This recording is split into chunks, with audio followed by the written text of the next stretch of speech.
수강생 여러분, 안녕하세요. 지난 시간은 현지국의 정치적 위험과 다국적 기업에 대해 살펴보았습니다. 이번 시간은 정치적 위험 두 번째 시간으로 정치적 위험의 실제 사례를 통해 살펴보도록 하겠습니다.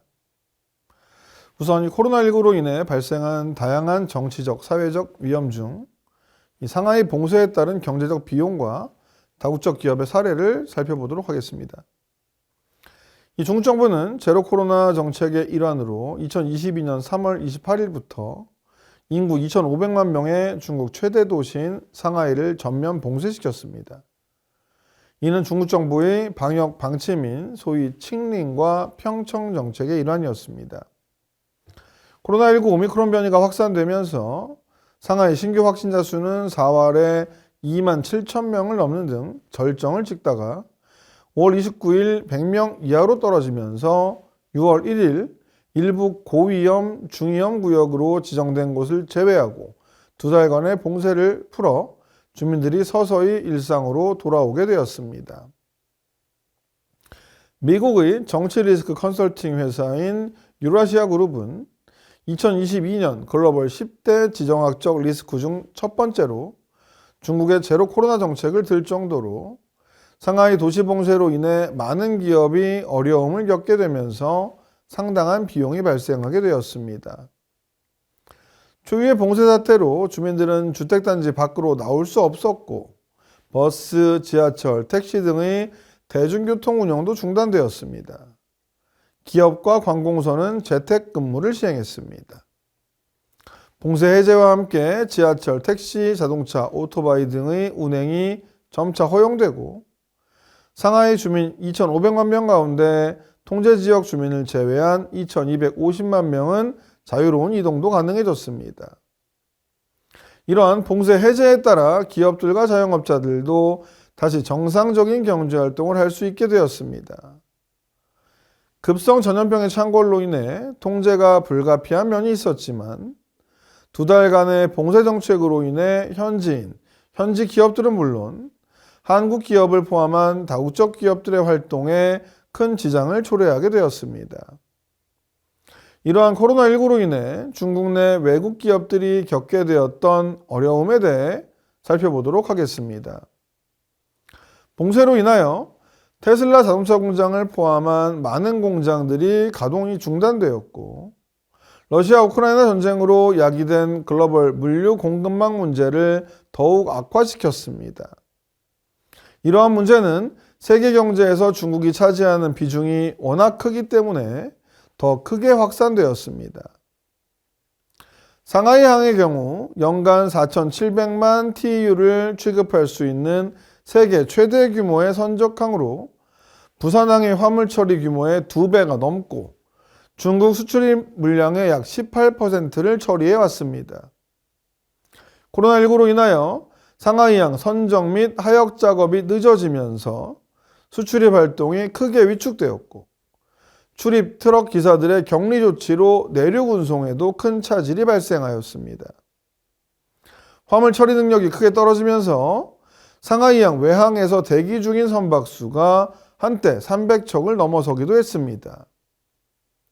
선적 대기 시간이 기존 1일에서 일주일로 증가하였고 대체항구 수요 폭증으로 해운 운임도 급등하였으며 항공운송 수요도 크게 증가하였습니다.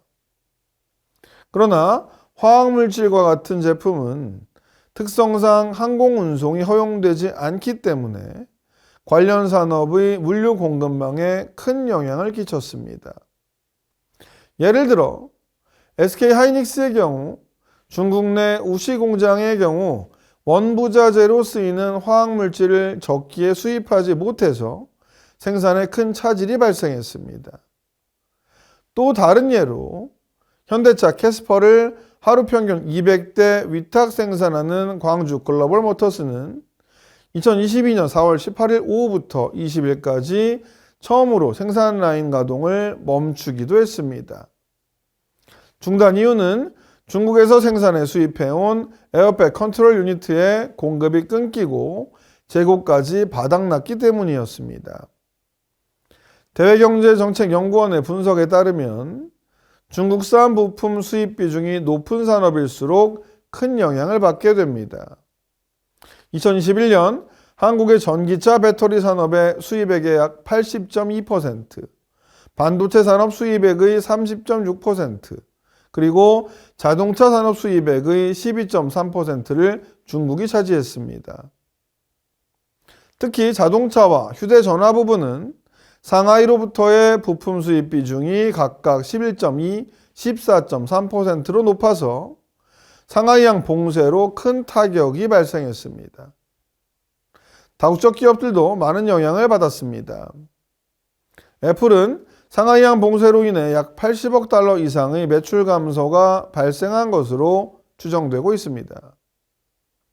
애플은 아이폰, 아이패드, 맥북 등 주요 제품의 부품은 미국, 인도, 베트남, 일본 등 전 세계에서 조달하고 있지만 조립은 주로 중국 내 여러 공장에서 이루어지고 있습니다. 이러한 상하이항 봉쇄로 인해 한국 기업들의 중국 수출도 크게 영향을 받았습니다. 당장 해상 운임의 급격한 상승으로 수출 단가가 크게 높아졌습니다. 한국에서 출발하여 중국으로 가는 수출 컨테이너 40TEU당 평균 운임은 2022년 5월 126만 7천 원으로 3월에 114만 8천 원과 비교하여 10.4%, 1년 전의 90만 2천 원과 비교하여 40.5% 인상되었습니다. 한국무역협회에서 발간한 중국 코로나19 방역정책 관련 한국 기업 경영환경조사에 따르면 중국에 진출한 설문응답 기업 177개사의 88.1%가 중국의 코로나19 방역정책으로 경영활동에 피해나 부정적 영향을 받았다고 응답했습니다. 피해를 받았다고 답변한 분야로 판매 및 영업이 32.9%를 기록했으며 뒤이어 유통 18.2%, 생산 13.5%, 재무 13.2% 순으로 나타났습니다. 매출이 감소했다고 응답한 기업이 97%에 이르렀고 매출 감소율이 50%를 넘었다는 기업이 전체의 31.4%를 차지했습니다. 미국 하원이 중국을 견제하고 미 반도체 산업을 육성하기 위해 2,800억 달러를 투자하는 반도체 칩과 과학 법안을 가결했습니다. 미국 내 생산시설을 확대하고 있는 삼성전자와 SK하이닉스도 세액공제 등 다양한 수혜를 볼 것으로 예상됩니다. 이 법안은 미국 내 반도체 시설 건립 지원 390억 달러, 연구개발 110억 달러, 국방 관련 반도체 칩 제조 20억 달러 등의 직접 투자를 골자로 하고 있습니다. 특히 미 20개 주에 걸쳐 지역 기술센터를 건립하고 미국 국립과학재단을 통해 인재를 양성하는 등 반도체 육성을 위한 토대를 닦는 데 2천억 달러가 투입됩니다. 또 미국에 반도체 공장을 짓는 기업에 25%의 세액 공제를 적용했습니다.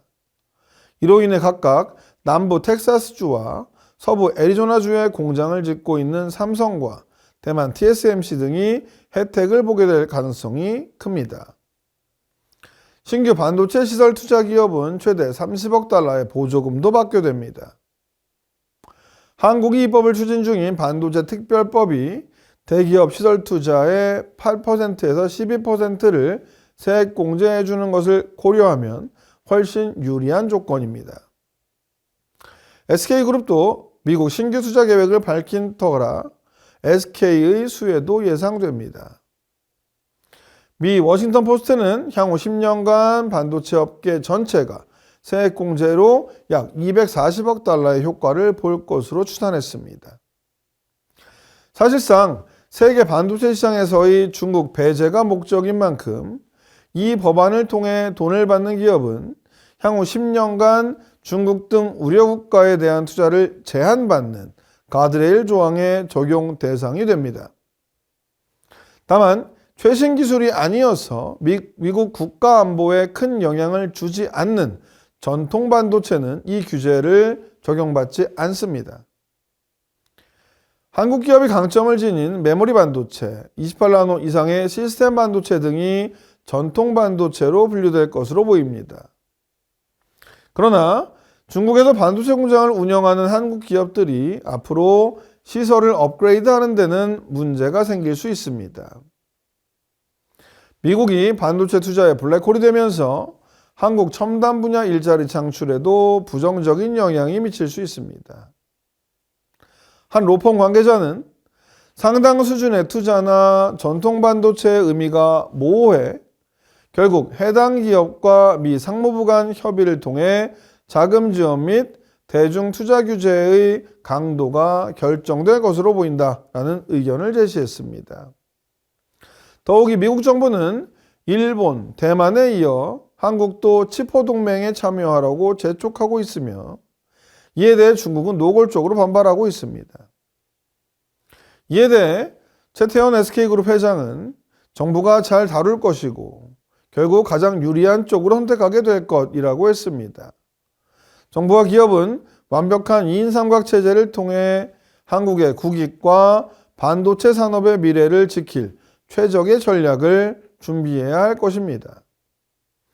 이번 강의를 통해서 다국적 기업과 현지국의 관계, 정치적 위험 등에 대해 개념과 실제 사례 등을 종합적으로 알아보았습니다.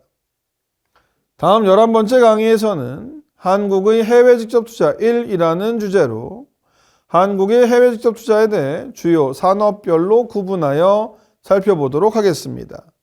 감사합니다.